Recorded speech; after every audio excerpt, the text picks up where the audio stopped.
Let's please turn to page 7 of the notes on Ruth and just read our way through chapter 2. We've talked about possible homiletical ideas. God helps those who seek Him as they help themselves, or God provides and protects for His people in spite of their unfaithfulness. That would certainly be a little more exegetical, but still be on the homiletical line or bubble. Chapter 2, verses 1 through 3, I summarize it. Ruth gleans in the field of Boaz. Now, Naomi had a kinsman. Oh, now that's a word that's going to catch the attention of people. Here's a relative. They know it takes a relative to get you out of trouble when you're bankrupt and all of that. Now, Naomi had a kinsman of her husband, and now we have a description of him, right? He's a man of great wealth. The terminology for a man of great wealth certainly is important. Of the family of Elimelech, whose name was Boaz. What does Boaz mean? Anybody have an answer for that? Man of standing.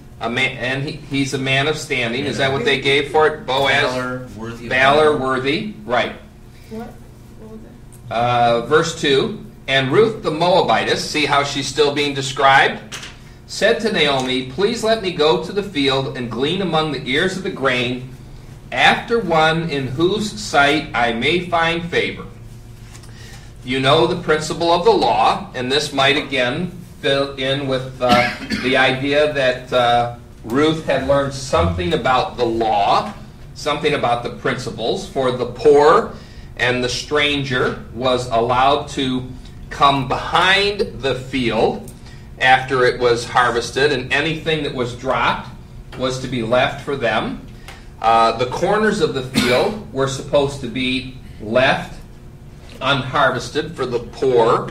That was their welfare system. They put you to work. Wouldn't this be a great chapter to talk about welfare reform? No. Only after you completely talk about the text. Please let me go to the field and glean among the ears after one in whose sight I may find favor. Finding some grace. Of course, grace is a great theological term, hen, from the Old Testament. So she departed and went and gleaned in the field after the reapers, and she happened to come to the portion of the field belonging to Boaz, who was of the family of Elimelech. I think we can suggest by the language of the text that there was a little bit of a tongue-in-cheek, golly, look at the coincidental situation where she just happens to find herself in the field belonging to Boaz. Boaz has been introduced as this important kinsman, a man of wealth, and now look at this. Do we read into this the providential hand of God? It's a great theme of the Old Testament, how God providentially watches over and guides His people. And so she finds herself in this situation. In 2:2, Boaz inquires about Ruth. Now behold, Boaz came from Bethlehem and said to the reapers, may the Lord be with you. And they said to him, may the Lord bless you. Is this show great spirituality on the part of Boaz, or was this just a common cultural statement of the day? Just like we say, when somebody comes up to us, they say what? How are you? Hi, how are you? Do they really care? Are they really interested? Startle them sometime by saying, I'm doing absolutely terrible, and I think God is against me. And they'll say, oh, well, that's nice.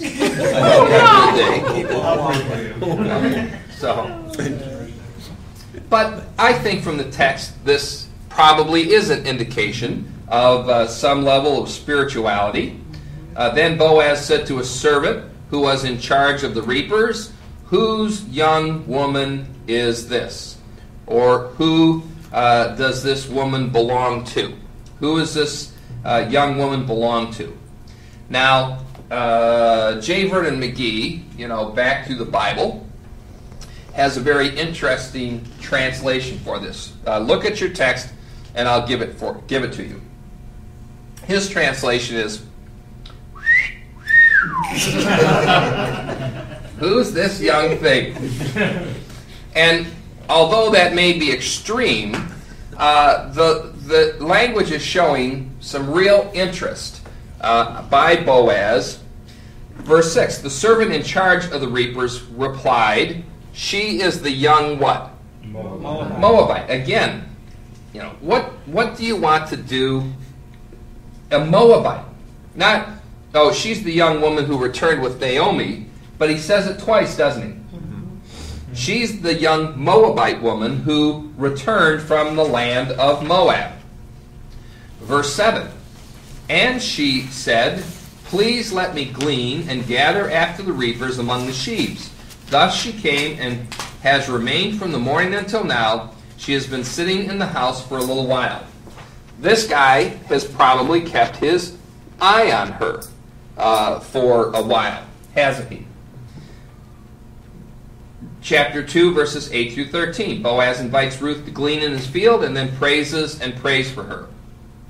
"Then Boaz said to Ruth, 'Listen carefully, my daughter. Do not glean in another field anymore.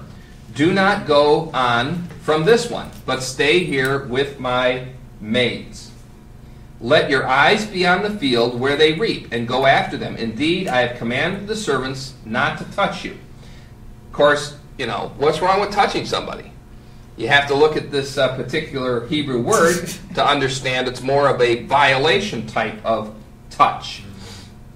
"When you are thirsty, go to the water jars and drink from the water the servants draw." I mean, this is quite nice. No obligation under the law to go this far as you study the background, correct?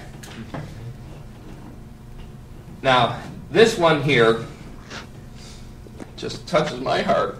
Verse 10. It's just so beautiful. Oh, where'd the good old days go? You just can't read this without having your heart touched. Verse 10. Men, let's all read it together.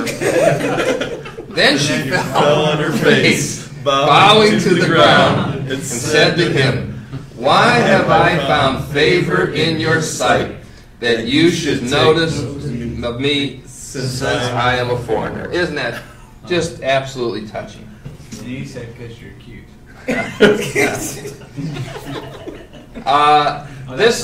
This is obviously, a great act of thanksgiving and humility.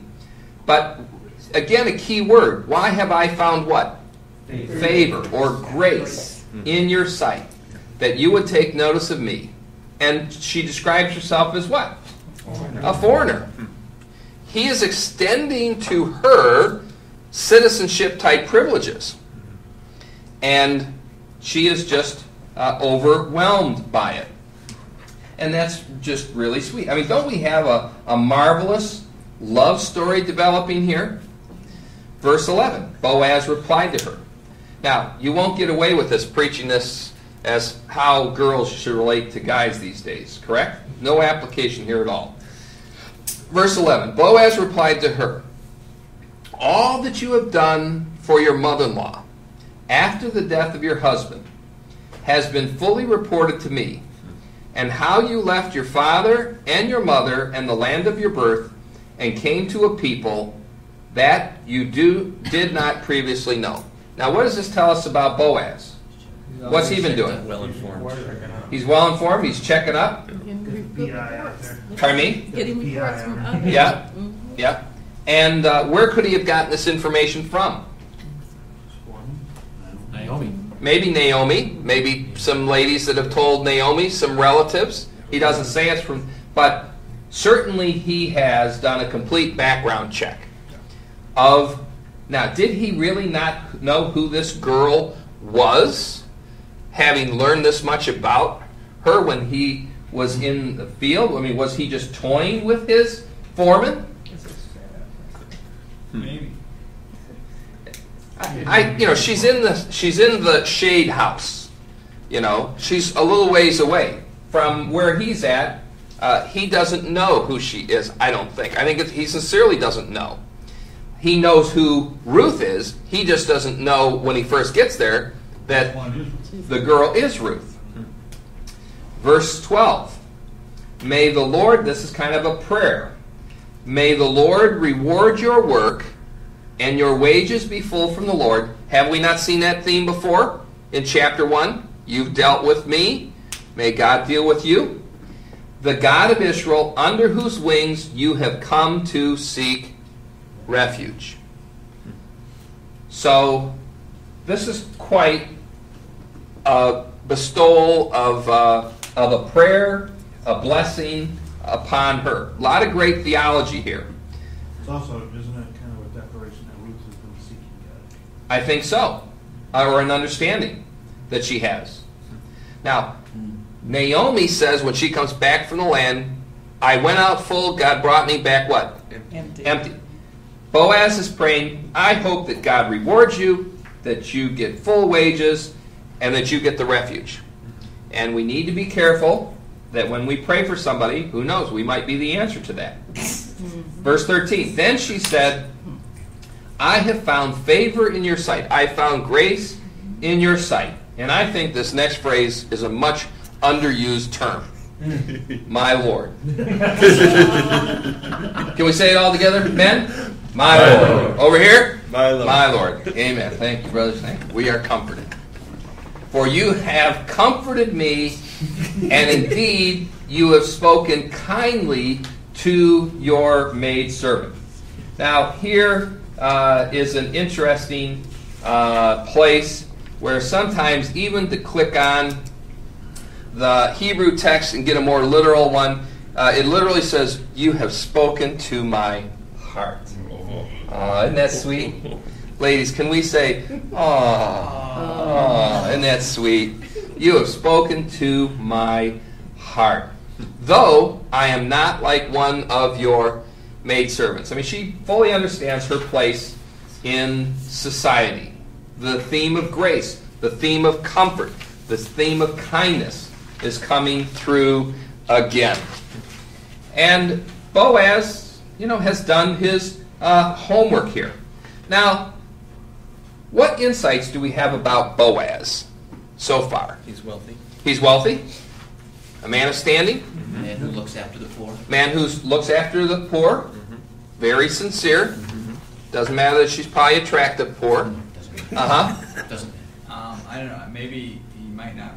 He's single. Which might question why is he single when he's wealthy and he's obviously older. You're not reading something into this, are you, personally? Or whatever? Do I look single? Come on. And your implication is what? What I'm suggesting is that maybe there was a reason why he wasn't single. Exactly. And the reason why he was, and so, I don't know. I agree with you. Because he says later on, he says, why have you laid next to my feet? There's much younger men, or i.e. more attractive, or better suited for Maybe you he's a than widower. myself. Could he be a widower? Could be. Would the text tell us if he was a widower? I'd have to ask the author that. If he was a widower, would that impact redemption? Would that impact, did he have any children? So, Yeah. I wouldn't suggest it if the text doesn't say it necessarily, but it's worthy of asking the question, is there anything in the text that would suggest he was? But you do have to ask the question. He's an older man, he isn't married, he's got everything that women really want, right? Wealth, Power. standing, power, And he's nice. land, and he's nice, And it seems like he's got a sense of humor. Sounds like a 21st century man. Yes. Alcoholic. It seems to me that Okay, let me hear Mary. Naomi knew about this man all along. Well, she knew him, yeah. He was a relative. Right. And in my opinion, it's a setup. This girl, she used all those tactics, go back to your home and everything. And in essence, Who's setting up who? I thought Naomi was setting Ruth up to get one of the girls to go and look, marry this man. She wanted to get rid of him. But now that Ruth is with her, I agree with you that she is seeking her best interest, I think, while seeking Ruth's best interest. She told her the things to do. And in the background, we see that Naomi does some manipulating. But not in chapter 2. We don't see it like we see it in chapter 3. In chapter 3, you definitely see a light go on, and Naomi's going to start to develop things. But right now, I think in chapter 2, we're seeing more of which is not uncommon in the background, the providential hand of God working. Not totally stated, but something that you see, like in the book of Esther, where his name isn't even mentioned. Or Jonah, you see these providential things going on. Well, let's keep going on. Let's see, where were you at? Verse 14? Right. 14 through 17. At mealtime, Boaz said to her, "Come here, that you may eat of the bread and dip your piece of bread in the vinegar." So she sat beside the reapers. He served her roasted grain. She ate and was satisfied and had some left. Lots of little details there, right? You know, he is serving her. She is amongst the reapers. He is giving her more than she needs. Verse 15, when she arose to glean, Boaz commanded his servants, saying, "Let her glean even among the sheaves." You know, not just the leftovers. And do not, what? Insult her. You'd have to look that up and understand a little more about that. Also, you shall purposely pull out for her some grain, or pull out from the bundles, and leave it that she may glean, and do not rebuke her. So he purposely drops stuff so that she can pick it up. So she gleaned in the field until evening. Then she beat out what she had gleaned, and it was about an ephah of barley. And how much is an ephah? 30 pounds. I was going to ask you, Wasn't it like 3/5 of a 22 bushel? liters. there's different suggestions for that. Right, but they all mean it's a lot. Okay. And it's enough for how long? Was it a week? For at least a week. In one day, she gleaned enough for the entire week. If you made enough in one day to support yourself for the whole week, would you go back the next day for work? No. Probably not, but we have to. Get fired. So, well, look at this fullness. Boaz prays for fullness, and then fullness is coming upon her. 2:18 through 23. Ruth reports to Naomi and praises Boaz. Now, is this not a typical kind of lady-to-lady conversation? Yes. Where Naomi wants to know all the details. Tell me what he said. Tell me how he said it. Was he smiling when he said it? Did he really mean it when he said it? Who was there when he said it? How exactly did he say it? Did he say it this way? Or did he say it that way? Right? So, Yeah, do you have a little bit of frustration? I am the father of 4 ladies in my family. She took it up and went into the city, and her mother-in-law saw what she had gleaned. She also took it out and gave Naomi what she had left after she was satisfied. That was the roasted grain that was left over. And of course, this is a marvelous, nutritious source of protein and everything for them. Her mother-in-law then said to her, "Where did you glean today?" I don't really believe that Naomi, at this point in the story, is saying, "Go over there. That's where you want to be." You know, I think that this is sincere. "Where did you work? May he who took notice of you be blessed." So she told her mother-in-law with whom she had worked, and said, the name of the man with whom I work today is Boaz. Now, if you're reading in the story, you know, again, I mean, this is getting exciting. You know, oh my gosh, Boaz! Boaz!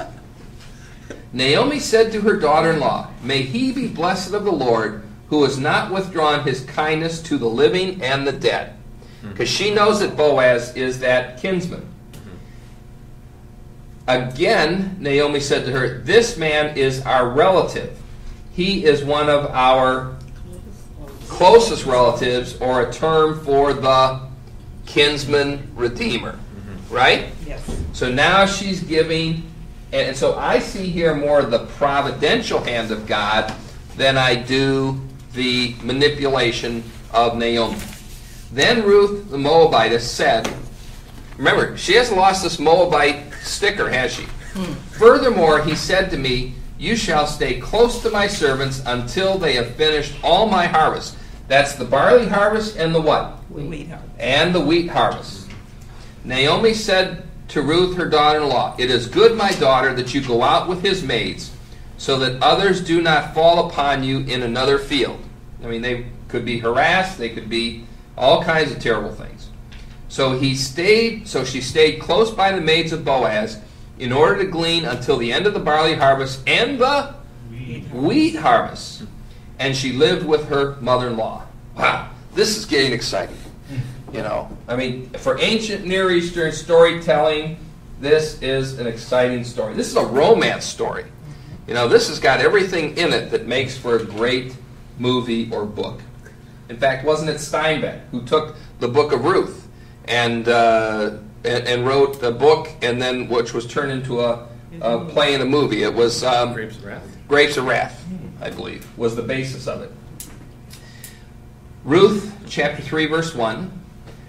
We have another section here. Oh, and of course, we haven't talked about application.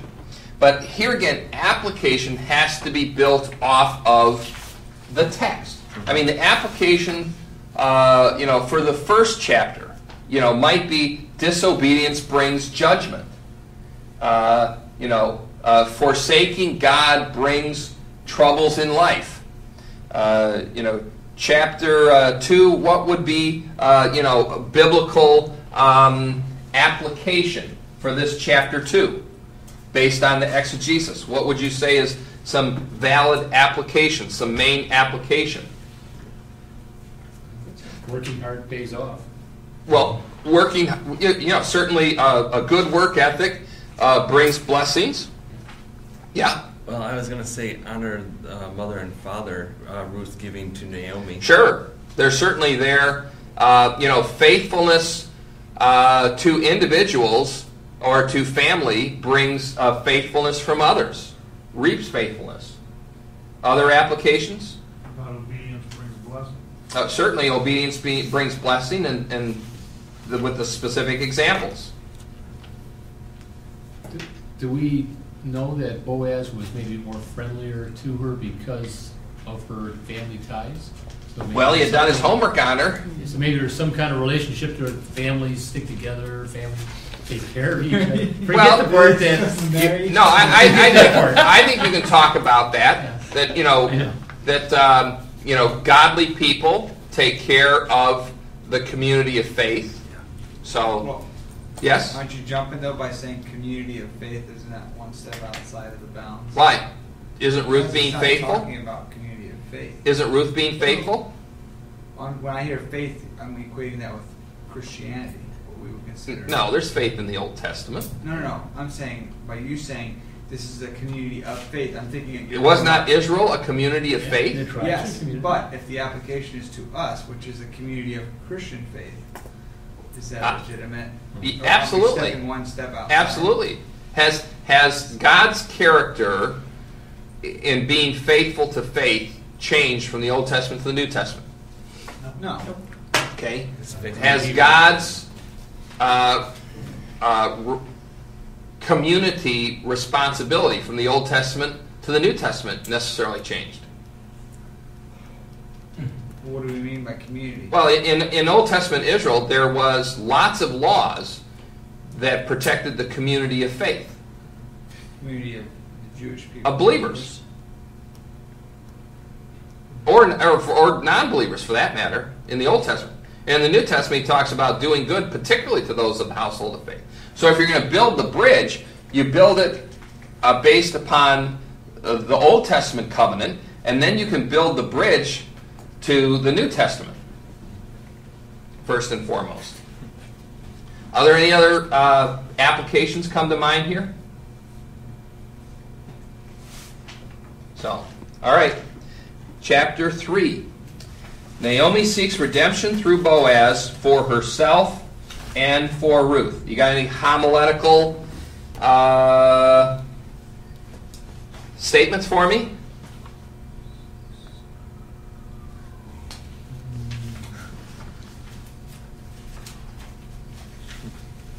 How about, an exegetical statement? Talk to me. Just what you said, Naomi seeks redemption. Naomi seeks redemption. Now, that's good exegetical, but we have to go that. How about God answers prayer and provides protection for those who seek Him? Do I have something on? Some arrow that means But you got to convert it to some kind of a homiletical idea. All right, let's go ahead, chapter 3. Naomi sends Ruth to seek protection from Boaz. Then Naomi, her mother-in-law, said to her, "My daughter, shall I not seek security for you, that it may be well with you?" I think there's some sincerity here for Ruth. Ruth has been wonderful to her. She's affirmed that. Now, is not Boaz our kinsman, with whose maid you work? Behold, he winnows barley at the threshing floor tonight. Why would they winnow barley at night? Do you know why? No wind. No, wind. No wind. Yeah, wind. No, Yeah. wind comes in That's off the right. Mediterranean in the evening.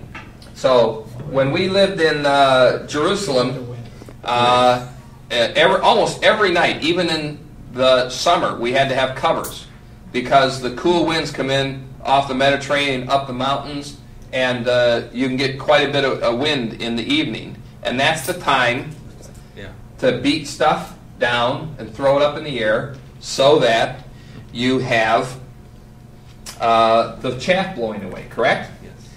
So, Dr. now, David? yes. Sorry. No, anytime you stop. You never have to apologize. Verse 223, like there's a time that Ruth is in the neighborhood of Boaz, right through the two harvests.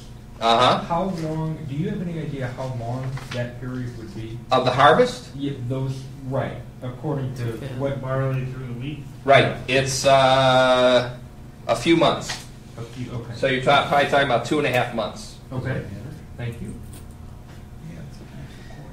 All right. Now, he's winnows barley at the threshing floor tonight. Wash yourself, therefore. Anoint yourself. And put on your inserted best clothes. Go down to the threshing floor. But do not make yourself known to the man until he has finished eating and drinking. Now, what is Naomi saying to Ruth by this wash yourself and anoint yourself and put on your best clothes? Get all dolled up. Get all dolled up. Is that all right? An okay way of saying it? I like it. Then be sneaky and trap them. Be sneaky and trap. Nothing has changed in 2,000 years. I understand we all speak out of our experience. So, We read a lot. we speak from our experience. And that is what she wants her to do. Give your best appearance. Give your best, most attractive view.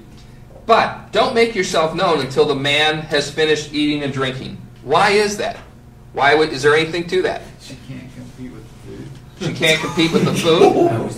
Is it possible that he may have been drinking some alcohol, maybe some wine or something, and that I would certainly think during the barley harvest. make him Here's to good friend. Tonight is kind of special. I agree. I thought it talked about something about being under the skirts or the inheritance. Well, we'll get to that. Yes, well, that's coming up. Oh, Yeah, that's in the next few verses.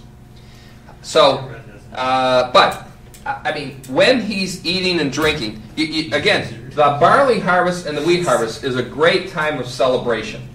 It was a time when the men got together, they worked, and it was hard work, and they wanted to celebrate. And is it not true? The way to a man's heart is through his Stomach. So you don't want to interrupt that stomach time. Why doesn't Boaz? Why is he spending the night there? Why doesn't he just go home? To protect You got to guard that stuff. Leave it there tonight. It'll be gone in the morning. But why was he by himself? Yeah, this with is him being better. wealthy, why didn't he have someone else? Because he's the owner. There could have been others there. That's what I- Yeah. But he's the There could have been others there for the barley harvest. There were others there because she sneaks out in the morning before You're right. time, so nobody else will see her, so somebody must have put that. But Or Somebody in the fields. or some people, somebody has to stay. Are you going to stay as the owner, or are you going to trust one of your servants to stay?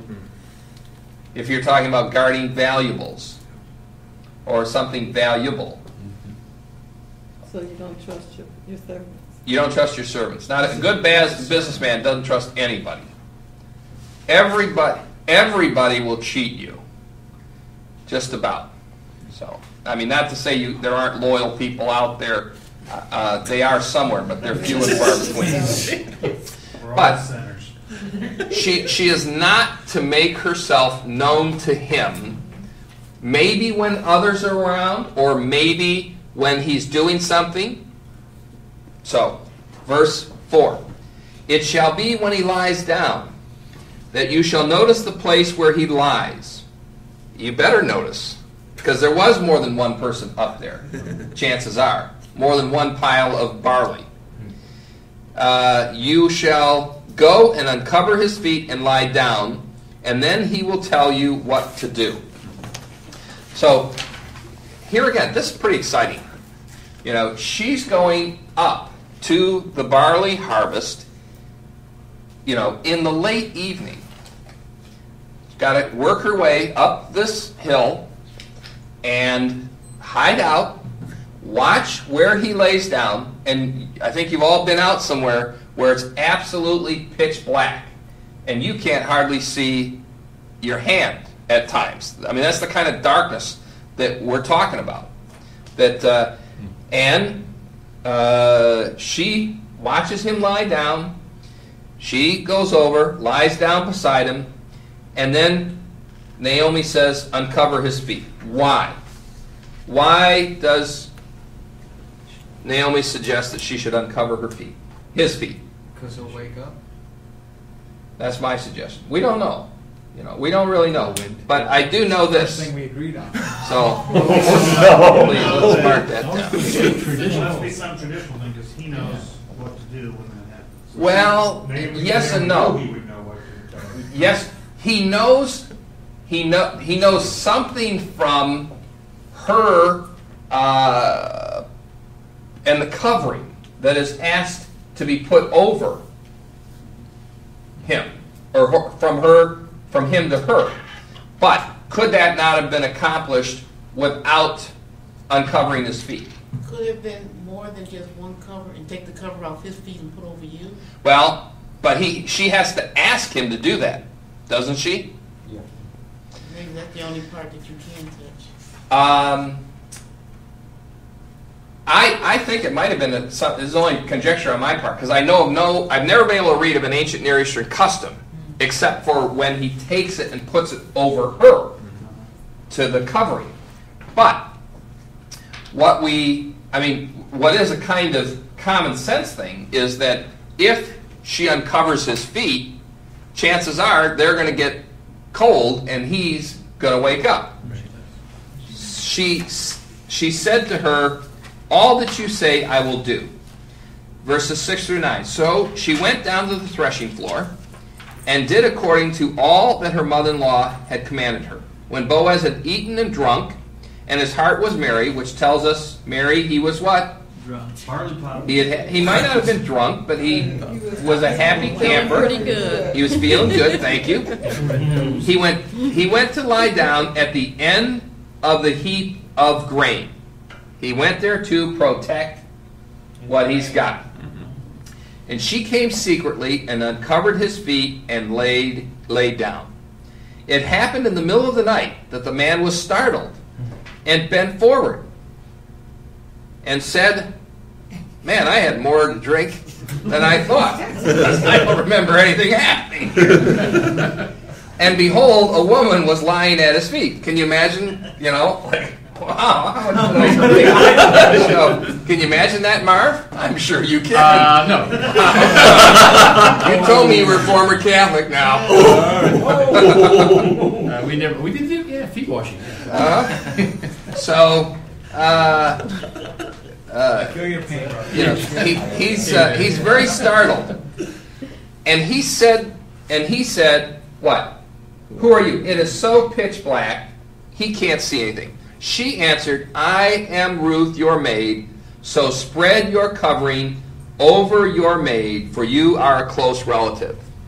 Now, when she says spread your covering over your maid, that is the same Hebrew term that he used when he said to her, "May the Lord put his wings."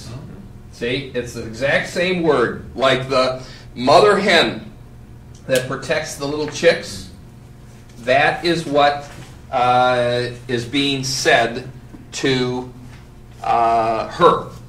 And of course, in the Old Testament, particularly in the poetry, we have the imagery of God protecting or putting his wings over his people. I remember years ago, my wife Diane and I were at the San Diego Zoo. My son Dan was just a little guy, toddler walking along, and there's this chicken right in the middle, of the walkway. And as we are walking along, all of a sudden, out from underneath this hen came, at least 6 or 8 little chicks running every direction.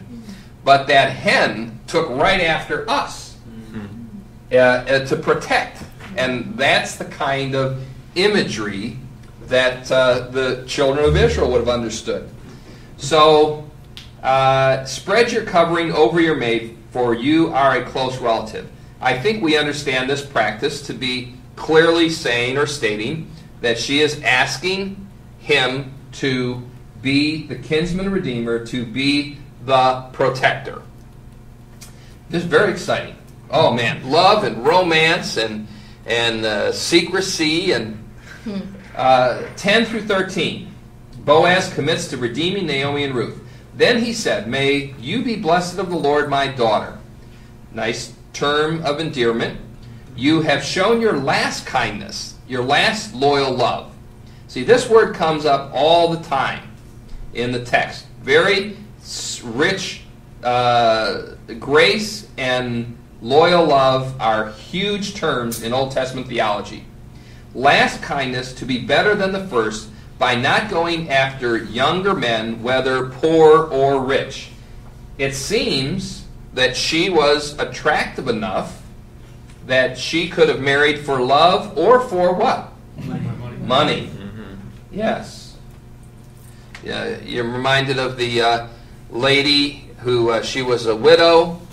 Her husband had died. She'd remarried. And after a couple of years with her new husband, she was a little frustrated.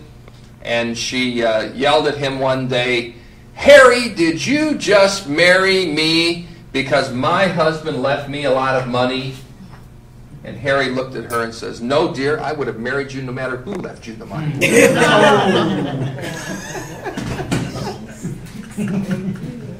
So we find that she apparently could have.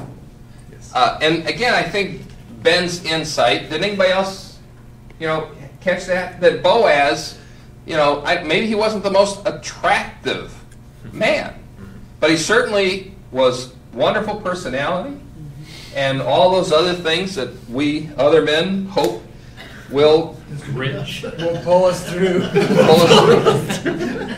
So I thought he was just admiring her character. That she, and by her being a Moabite, I think she was that they're customary to chase men or something. No. All women chase men. No, Don't you think that's true? Don't all young women want in their early days, before they're wise and discerning, don't they think that marriage is absolutely necessary? I'm not talking about mature, wise women.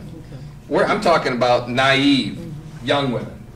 Yes, right? I would say yes, only in that because of the youth kids that I work with. Uh-huh. If you ask most of the high school girls, or even some middle school girls, they will tell you, yes, I want to get married, and I want to get married to somebody who's good looking and who's wealthy, and then that will solve my problem. Or even into, the college days. So it's a naive kind of thing. Well, let's go on. It's getting too practical. Verse 11. Now, my daughter, do not fear. I will do for you whatever you ask. For all my people in the city know that you are a woman of excellence. Now, it is true I am a close relative. It is true that I am a goel, a kinsman redeemer. However, there is a relative closer than I. Oh my gosh. Can you imagine the suspense of people who are hearing this for the first time? I mean, they thought that Prince Charming and, what was her name? Diane. With the golden slipper? Cinderella. Were going to be, or Pocahontas. You know how many books there are about this scenario? How many Disney cartoons there are about this scenario? There's dozens of them. This is great. Oh my gosh, I thought they were going to get together, and now there's a problem. Somebody's in the way. Now, it is true I am a close relative. However, there is a relative closer than I. Well, and what man isn't going to want to marry a young, attractive woman? Remain this night, and when morning comes, if he will redeem you, good, let him redeem you. But if he does not wish to redeem you, then I will redeem you, as the Lord lives. Lie down until morning. Now, why lie down until morning?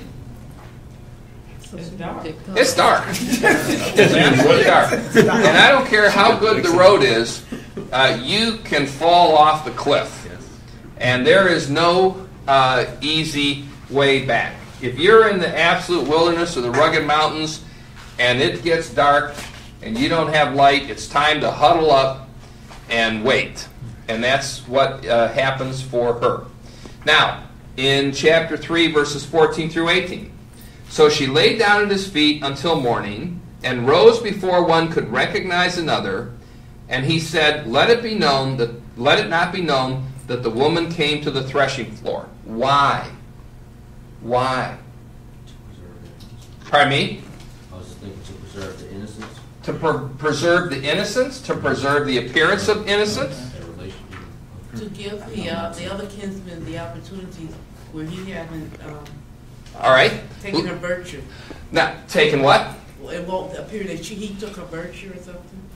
Well, also he's going to try to go approach the other close relative, and he doesn't want this known.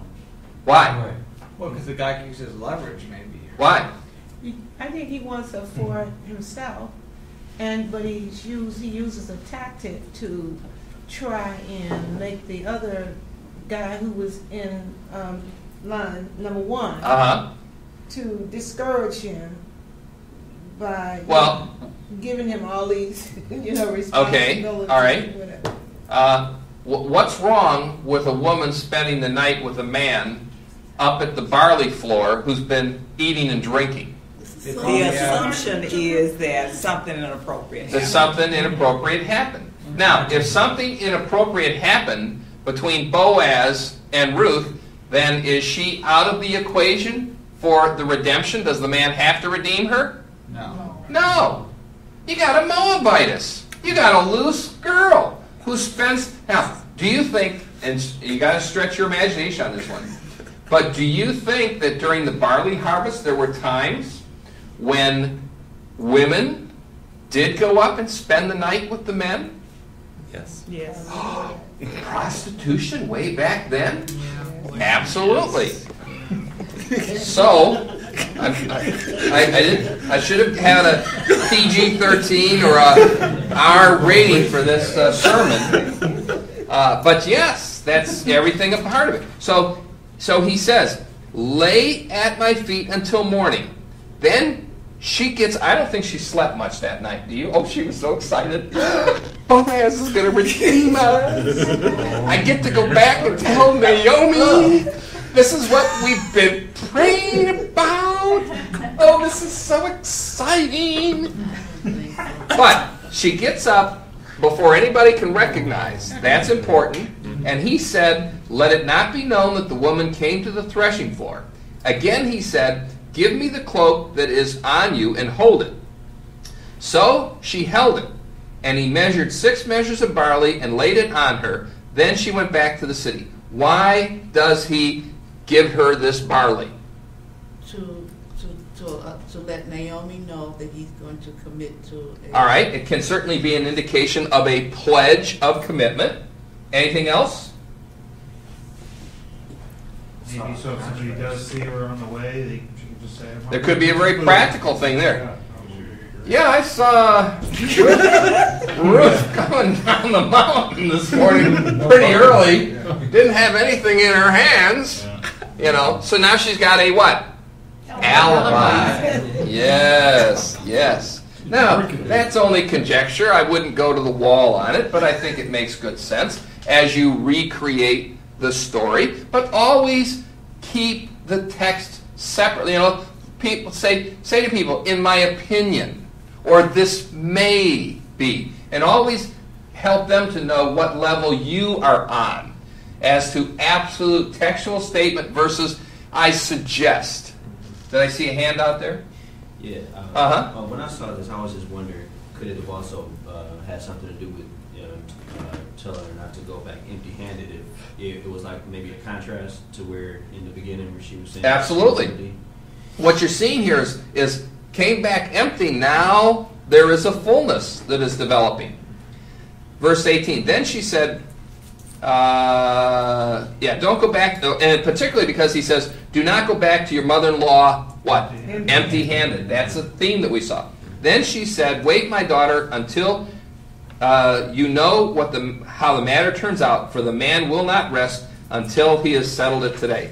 That is really exciting. I mean, this guy Boaz, he's an old buck. He hasn't, he's a wealthy old buck.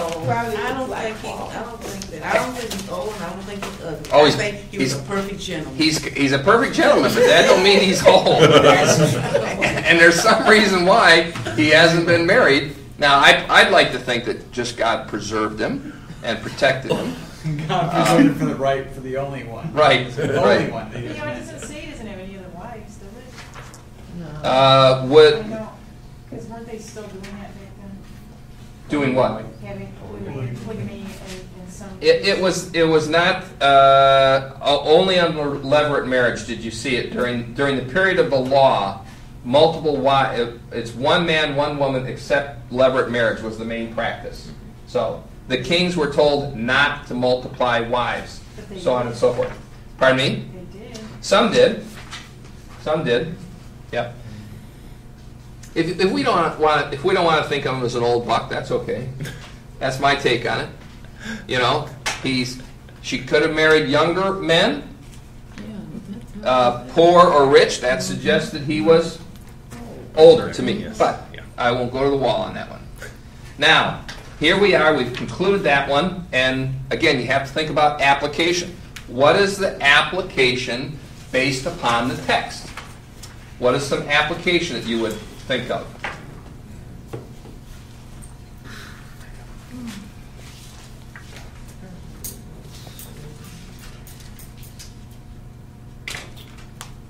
Just as I am. Maybe we should have an offering instead. Waiting on God, faithful anticipation of God's redemption. Sure. Wasn't there some kind of image of the covering of kinsman? Did you guys already talk about that? We talked about that. Sorry. And we don't know for sure what that is, other than it represented that he, as he said, I will put my wings of covering over you. And so it was clear that she was asking for his kinsman redeemer action on their behalf. Yes? Yeah, again, I see this idea of respect, Boaz, sure, he might have used it as an alibi, but again, the gift of the barley give back to Naomi in that respect. I Yes. also see a person selecting someone based on faith and love as opposed to age and looks and that kind of thing. I think that's good. It won't sell, but it's good. Right? The promise of the coming Redeemer? The present. No, you don't want to go the coming Redeemer, because then you're starting to look out to Jesus Christ. Well, you know, God provides for His people as they seek Him, or God provides protection. Or if you wanted to build from one chapter to another, you could talk about God answers Boaz, Naomi, and Ruth's prayer as he seeks to redeem them. But it hasn't been answered completely yet. Right.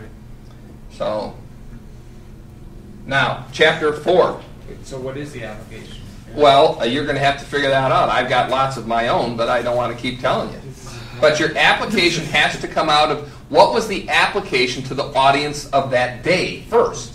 And then you bridge to today. Now, chapter 4. Boaz redeems the women and marries Ruth, who has a son. 4:1-27. What would be a homiletical idea for this chapter? Give me a homiletical idea for this chapter. God's provision of a kinsman redeemer. God's provision of a kinsman redeemer. That's a good exegetical summary, but does your audience know what... See, the homiletics comes to contemporary language. Well, God's answer to prayer. Or God answers prayer. Right. Or God redeems people. Anything else? God takes care of us through the ups and downs of life. God's faithfulness. Yeah, God's faithful when we aren't. Now, at this point, is Naomi starting to be maybe a little spiritual? She being a little more faithful? I mean, she seemed to coach, Ruth. She is coaching Ruth. Relative to the law. Yeah. Yeah. All right. Verse 1. Now Boaz went up to the gate and sat there, and behold, the close relative of whom Boaz spoke was passing by. So he said, "Turn aside, friend, sit down here." And he turned aside and sat down. It's interesting, they don't even mention the name of the man, do they? Never. It's like he's saying, if you're the reader, how does this guy come across? Is this a great guy of the community, or is this guy a bum in the story?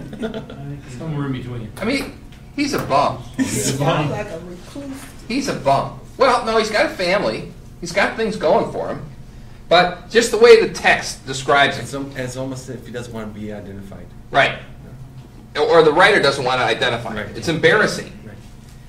So, but you know that all transactions are done at the gate of the city. That's where the elders sit. Yeah. Verse 2. He took 10 men of the elders of the city.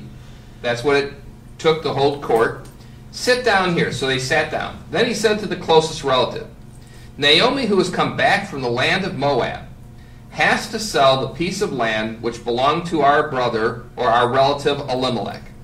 So I thought to inform you, saying, buy it before those who are sitting here and before the elders of my people. If you redeem it, redeem it.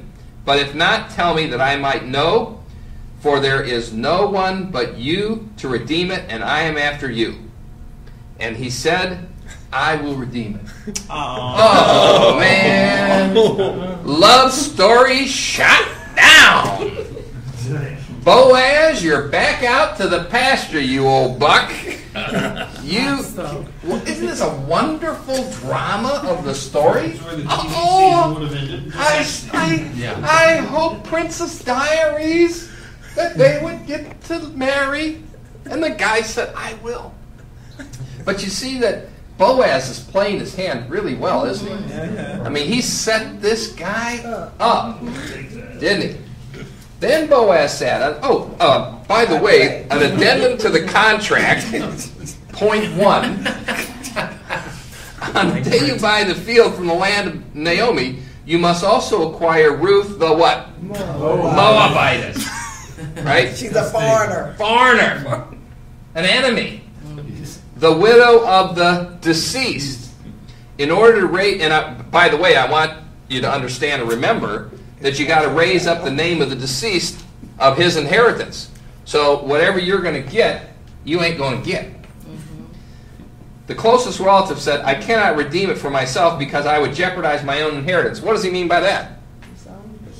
See, he would have to have children with her, pay out of his pocket to raise those children, and at the very least give all that belongs to Naomi to those children, and he's going to get nothing out of the deal. No deal. No deal. Deal? No deal. Deal? No deal. Sounds like a familiar program, doesn't it? Redeem it for yourself. You may have my right of redemption, for I cannot redeem it. Verse 7. I mean, the guy really looks like a bum now. Doesn't care about the family. Doesn't even care about sex. He's into money. Boaz redeems Naomi and Ruth, 4:7-12. Now, this was the custom in former times in Israel. What does that tell you? It's not doing it. They're not doing it now. He's got to explain a custom to them. So we have to be some time removed from the period of the judges. By the time you hit David's kingdom, what are they using, more? Money, probably written contracts, different things like that. Now, this was the custom in former times in Israel concerning the redemption and the exchange of land to confirm any matter. A man removed his sandal and gave it to the other. That was the sandal representing what they had walked over. And this was the manner of attestation in Israel. If you go back all the way to the time of Abraham, remember when Abraham buys the burial plot for Sarah? He's got to say, I'm buying the land. What else does he say? And I get the trees. Not only do I get the trees, but I get the fruit. I mean, they were connivers back then also. You had to spell out everything. Or a guy would come on and say, well, I sold you the land, but not the trees. Well, I sold you the trees, but the fruit is mine. Right. So, we won't say anything about ancient Near Eastern Jewish people. Oh, you got to spell it out. Absolutely. Then Boaz said to the elders, you are witnesses today. I have bought from the hand of Naomi all that belonged to Elimelech, all that belonged to Chilion, and Mahlon. Moreover, I have acquired Ruth the Moabitess, the widow of Mahlon, to be my wife, in order to raise up the name of the deceased on his inheritance, so that the name of the deceased will not be cut off from his brothers or from the court of his birthplace. You are witnesses today. Very, very important to the national unity of the kingdom. And again, this was in the law. Land was not to depart from tribes. Wasn't to depart from families, because land was your future. And there wasn't to be great, land barons with everybody else working for them. That's why you had the year of Jubilee. Verse 11. All the people who were in the court and the elders said, we are witnesses. May the Lord make the woman who is coming into your home like Rachel and Leah. Who are Rachel and Leah? Jacob. Did they do pretty good? 12 sons and a daughter. Yeah. Well, with their concubines. Right. So, but yeah, they were, very fertile. Both of whom built the house of Israel. And may you achieve wealth in Ephrathah and become famous in Bethlehem. Moreover, may your house be like the house of Perez. Who was Perez? Whom Tamar bore to Judah. Right? Through the offspring which the Lord will give you by this young woman. She's no longer a Moabitess, is she? Right there. She's getting the new standing.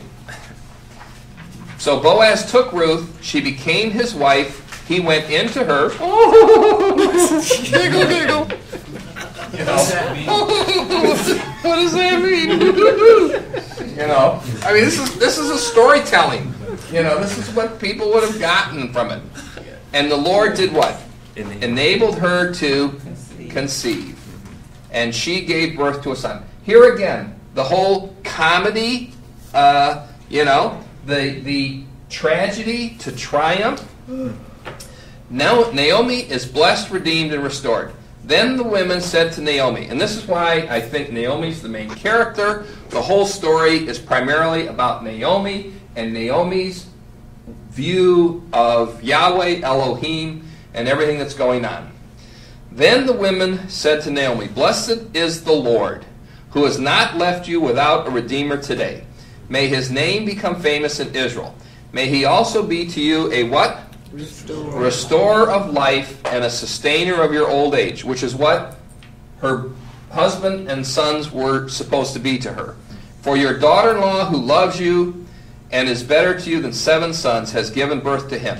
Then Naomi took the child, laid him in her lap, and became his nurse. I mean, this is a great story. This is so exciting. People, you know, this is a big end. Oh, isn't this wonderful? Oh, I'm so happy for them. Verse 17.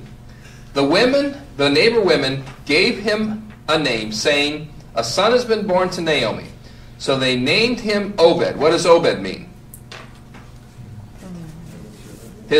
Pardon me? Servant. He is the father of Jesse, the father of David. So this Obed is the grandfather of David. Now, these are the generations, and they go back to Perez up to David. So, you know, this is a great story of God's faithfulness in spite of her unfaithfulness. This is the way it needs to be preached. You have to give it a homiletical outline, but preach the historical text and then build it into the practical application of the principles today. And you have to work the text. Whatever sermon you pick, don't think, gee, how would my pastor preach this? Except for Ben. He can do that. But you got to say to yourself, how do I take this text through the expository process of the 21 steps or the 12 steps? And again, the theology is the great theology of God's loyal covenantal love, God's faithfulness, God's grace, God's redemption. Now, if you want to then build this, after you do all of that, then you can build this to God's final fulfillment. You could talk about, you know, we don't have a kinsman redeemer today like they had in Old Testament Israel, but we have a mediator between God and man, Jesus Christ. And you can talk and make that bridge to today if you want to bridge it. You could maybe bridge it by typology. You can certainly bridge it by analogy or great themes of Old Testament and New Testament theology. But don't baptize this baby. Otherwise, it'll drown. Because you'll lose it in Christianity, and it's not about Christianity. It's about covenant Israel. Now, for next week, I want you to take the book of James.